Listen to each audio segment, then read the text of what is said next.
তুই তো ভালো মেয়ে।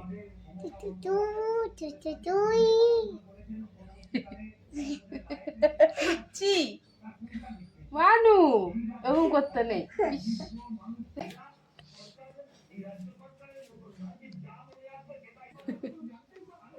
কুত্তা। বাড়িতে এসে বোনের সঙ্গে একটু খুনসুটি করে এবার আমি ঘরবাড়ি গোছাতে শুরু করে দিলাম। আসলে সকালে যখন আমি গুছিয়ে বেরোই তখন অনেক অগোছালো হয়ে থাকে। এদিক ওদিক জিনিসপত্রগুলো সব পড়ে থাকে। তো আজকে মা গুছিয়ে রাখে, বাট আজকে হয়তো মা সময় পায়নি। ওইজন্য বাড়িতে এসে দেখলাম যে খাটটা অগোছালো হয়ে আছে। তো আমি আগে ১ম এ সেটা গুছিয়ে নিলাম। গুছিয়ে নিয়ে খাটটা ১ম এ ভালো রকম একটু ঝেড়ে নিলাম। কারণ আমার অগোছালো খুব একটা ভালো লাগে না।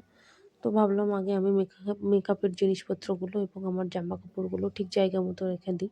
তো সেগুলো একে, একে গুছিয়ে নিলাম এবং একে, একে গোছানোর পরে তারপরে আমি খাটটা ভালো রকম করে ঝেড়ে নিলাম। নিয়ে এবার ভাবছি যে নিজে একটু ফ্রেশ হবো। কারণ আমি বাড়িতে এসে যখন দেখি যে অগোছালো আছে তখন নিজের একদমই ভালো লাগে না মনটা। তো তারপরে সেটা কমপ্লিট করে নিয়ে এবারে নিজে ফ্রেশ হতে যাচ্ছি এবং দেখা হচ্ছে পরের একটা ভিডিওতে। ততক্ষণে বাই।